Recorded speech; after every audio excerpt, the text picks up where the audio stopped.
അല്ല, UDF-നെ പിന്തുണക്കുക എന്നുള്ള സംഗതിയല്ല. പിന്നെ ഇനി നമുക്ക് ഇതിൽ ചില നിലപാടുകളൊക്കെ പാർട്ടി ചർച്ച ചെയ്തുകൊണ്ടിരിക്കുകയാണ്. കാരണം ഈ BJP-യെ എല്ലാ കാലവും തോൽപ്പിക്കേണ്ട മുഴുവൻ ഉത്തരവാദിത്വം SDPക്കാണ് എന്ന് നമ്മൾ വിശ്വസിക്കുന്നില്ല. അത് എല്ലാവരും ആ ഉത്തരവാദിത്വം ഏറ്റെടുക്കണം. ഇപ്പോൾ പിന്നെ ഞങ്ങൾ ഒരുപാട് ത്യാഗം അനുഭവിച്ചിട്ടാണ് BJP-യെ മാറ്റി നിർത്താൻ വേണ്ടി ഒരുപാട് ശ്രമിച്ചിട്ടുണ്ട്. ഇപ്പോൾ കഴിഞ്ഞ മാസം ഉടുപ്പിയിൽ ഒരു പഞ്ചായത്തിൽ 20 കൊല്ലമായി BJP ഭരിച്ചുകൊണ്ടിരിക്കുന്ന പഞ്ചായത്താണ്. ഞങ്ങളും കോൺഗ്രസുമായി സഹകരിച്ചു, അവിടെ ഒന്നിച്ച് നിന്നു. 12 സീറ്റ് കോൺഗ്രസിന് കിട്ടി, 7 സീറ്റ് SDPക്ക് കിട്ടി. അവിടെ പഞ്ചായത്ത് ഭരണത്തിൽ നിന്നു. പ്രസിഡന്റ് കോൺഗ്രസ്സാണ്, വൈസ് പ്രസിഡന്റ് SDPI ആണ്. അപ്പം ഇത് ഇങ്ങനെ നമ്മൾ ചില സാധ്യതകളെ മുന്നിൽ കണ്ടുകൊണ്ട് അങ്ങനെ മറ്റുള്ള സഹായിക്കാറുണ്ട്. ഇപ്പോൾ കർണാടകത്തിൽ ഒരുപാട് പഞ്ചായത്തുകൾ, നമുക്കവിടെ 7ഓളം പഞ്ചായത്ത് നമ്മൾ സ്വന്തമായി ഭരിക്കുന്നുണ്ട്. വിവിധ പഞ്ചായത്തുകൾ കോൺഗ്രസുമായി സഹകരിക്കുന്നുണ്ട്.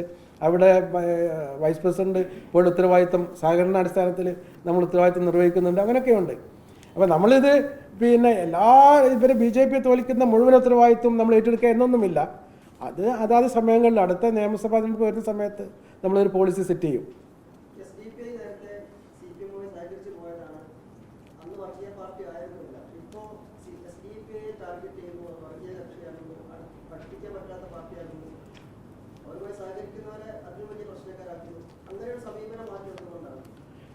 SDPയും CPM തമ്മിൽ അങ്ങനെ സഹകരണമൊന്നും ഉണ്ടായിട്ടില്ല.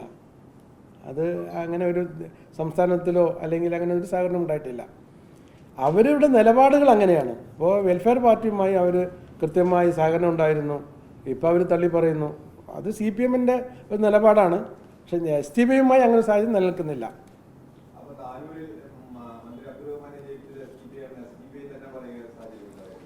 അല്ല, SDP അങ്ങനല്ല പറഞ്ഞത്. SDP പറഞ്ഞത് താനൂരിൽ അബ്ദുറഹിമാൻ വന്ന വഴി മറക്കരുത് എന്നാണ്. അതിനർത്ഥം നമ്മൾ വോട്ട് ചെയ്തു എന്നോ ചെയ്തില്ല എന്നല്ല അതിനർത്ഥം.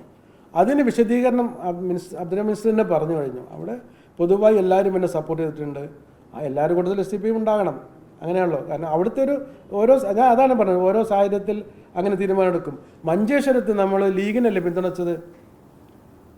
അവിടെ മഞ്ചേശ്വരത്ത് പഞ്ചായത്ത് തിരഞ്ഞെടുപ്പുകളിൽ SDP ഏറ്റവും കൂടുതൽ പരാജയപ്പെടുത്താൻ ശ്രമിക്കുന്ന പാർട്ടിയാണ് മുസ്ലിം ലീഗ്.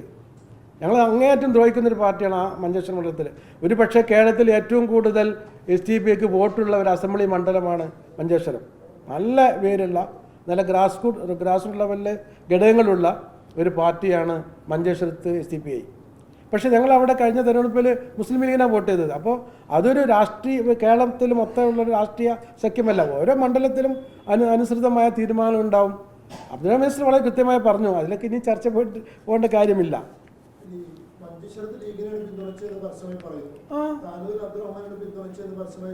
അല്ല, നമ്മളങ്ങനെ പരസ്യമായി അന്നേ പറഞ്ഞിട്ടില്ല. അവിടെ അല്ല, നമ്മളത് അതും ഈ പറഞ്ഞ പോലെ ഒരു തീരുമാനമെടുത്ത് അദ്ദേഹവുമായി ഡിസ്കഷൻ നടത്തി ഒരു ധാരണ ഉണ്ടാക്കി എന്നിട്ട് പറയുമ്പോഴാണല്ലോ നമ്മളതിന് പിന്തുണച്ചെന്ന് പറയാൻ പറ്റുള്ളൂ. മഞ്ചേശ്വരം അവരുമായി നമ്മൾ അവിടുത്തെ സ്ഥാനാർത്ഥിയുമായി സംസാരിച്ചിരുന്നു. അവർക്കും താല്പര്യമുണ്ടായിരുന്നു. SDPയുടെ പിന്തുണ ആവശ്യമുള്ളത് അവിടുത്തെ സ്ഥാനാർത്ഥി സംസാരിച്ചിരുന്നു. അതുകൊണ്ട് നമ്മൾ പിന്തുണച്ചു. പിന്നെ അതിലപ്പുറത്തേക്ക് BJP-യെ അവിടെ പരാജയപ്പെടുത്തണമെങ്കിൽ SDP പിന്തുണച്ചേ മതിയാവും, അല്ലെങ്കിൽ ജയിച്ചു പോരില്ല അവിടുന്ന്. അത് ഇപ്പോൾ പാലക്കാട് പറഞ്ഞ പോലെ അവിടെ സംസാരിച്ചാലും ഇല്ലെങ്കിലും അവിടെ നമ്മൾ നിലപാട് സ്വീകരിക്കും. അത് പരസ്യമായി പറയും. പാലക്കാട് നമ്മൾ പരസ്യമായി പറഞ്ഞതാണല്ലോ. അല്ല, അവിടെ ഒരു പൊതു പിന്തുണ ഉണ്ടായിട്ടുണ്ട്. അപ്പോൾ ഒരു മലപ്പുറത്തിൻ്റെ ഒരു കൾച്ചർ ഉണ്ടല്ലോ. മലപ്പുറം ഒരു വർഗീയമായ ജില്ലയല്ല. മലപ്പുറം ഒരു സഹിഷ്ണുതയുടെ ജില്ലയാണ്. മലപ്പുറം പരസ്പരം ആളുകൾ അങ്ങോട്ടും ഇങ്ങോട്ടും യോജിച്ച് ജീവിച്ചു പോകുന്ന നല്ലൊരു നിങ്ങൾക്കറിയാലോ, മലപ്പുറം ഒരു സ്നേഹത്തിൻ്റെ ജില്ലയാണ്. ഇവിടെ വിജയരാഘവൻ ഒരു വർഗീയമായ രീതിയിൽ പരാമർശം നടത്തിയപ്പോൾ അതിന് അബ്ദുറഹിമാൻ മിനിസ്റ്ററുടെ ഭാഗത്തു നിന്ന് അനുകൂലമായ സമീപനം വന്നപ്പോൾ അതേ രീതിയിലുള്ള മനസ്സായിരുന്നല്ല താനൂരിൽ അദ്ദേഹത്തെ ജയിപ്പിച്ചത്. അദ്ദേഹത്തെ ജയിപ്പിച്ച മനസ്സെന്ന് പറയുന്നത് ഒരു പൊതു മനസ്സാണ്. ആ മനസ്സ് അതിനനുകൂലമായിട്ടല്ലാതെ അബ്ദുറഹിമാൻ നിലപാട് സ്വീകരിക്കുന്നത് എന്നാണ് പറഞ്ഞത്. SDP വോട്ട് ചെയ്തു എന്നോ ചെയ്തില്ല എന്നല്ല പറയുന്ന അർത്ഥം. അതൊരു പൊതുവായ അവിടുത്തെ ഒരു അന്നത്തെ ഒരു അവസ്ഥ ഉണ്ടായിരുന്നു. ആ പൊതുവായ കാര്യത്തിൽ SDPയും ഉണ്ടാവും, അത്രയേ ഉള്ളൂ. അദ്ദേഹത്തിന് പിന്തുണ പ്രഖ്യാപിച്ചു എന്ന രീതിയിലുള്ള സംഗതിയല്ല. അല്ല അത് സ്ഥാനാർത്ഥി അതിപ്പോൾ നേമത്ത് പിന്നെ ശിവൻകുട്ടിക്കും നമ്മൾ പിന്തുണച്ചല്ലോ.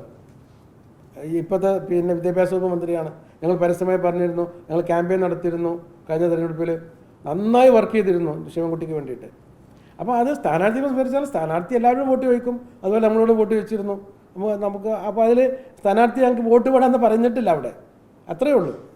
അവിടെയൊക്കെ നമ്മൾ നിലപാടിൻ്റെ ഭാഗമാണ് ചെയ്തത്. മഞ്ചേശ്വരത്താണെങ്കിലും പിന്നെ അതുപോലെ നേമത്താണെങ്കിലും നിലപാടിൻ്റെ ഭാഗമാണ്.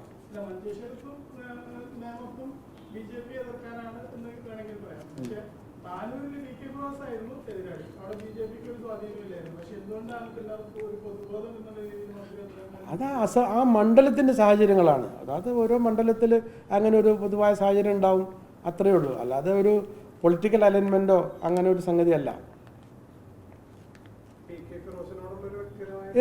നമുക്കങ്ങനെ ആരോടും വ്യക്തിവിരോധം ഉണ്ടാകാൻ പാടില്ലല്ലോ. ഒരു രാഷ്ട്രീയത്തിൽ വ്യക്തികൾ അത് ഒരു നയം മാറ്റും ചിലപ്പോൾ. ഇപ്പോൾ നേരത്തെ ചോദിച്ചതുപോലെ അങ്ങനെ നമുക്ക് അങ്ങനെ ഒരു വ്യക്തിവിരോധമല്ലേ, നിലപാടുകളല്ലേ നമ്മൾ എതിർക്കുന്നതും അനുകൂലിക്കുന്നതും ഒക്കെ. വ്യക്തികളെ നമ്മൾ ഒരിക്കലും രാഷ്ട്രീയത്തിൽ അങ്ങനെ ഒരു ശത്രുത പുലർത്താൻ പാടില്ല. അവർ ചില സമയങ്ങളിൽ നിലപാടുകളെ നമ്മൾ എതിർക്കുകയും അനുകൂലിക്കുകയും ചെയ്യും. അത് പി.കെ. ഫിറോസ് ആണ് എന്നുള്ളത് കൊണ്ട് അദ്ദേഹത്തെ വ്യക്തിപരമായി യാതൊരു എതിർപ്പുമില്ല. അല്ല, അദ്ദേഹം സ്ഥാനാർത്ഥി നിലയ്ക്ക് അദ്ദേഹം തന്നെ പറഞ്ഞല്ലോ, അദ്ദേഹം അത് വളരെ കൃത്യമായി വിശദീകരിച്ചിട്ടുണ്ട്. അത് ആ കാര്യത്തിൽ അദ്ദേഹം എല്ലാവരുടെയും സപ്പോർട്ട് ആവശ്യപ്പെട്ടു. അങ്ങനെയുള്ള ഒരു പൊതു താല്പര്യം അവിടെ ഉണ്ടായിട്ടുണ്ട്.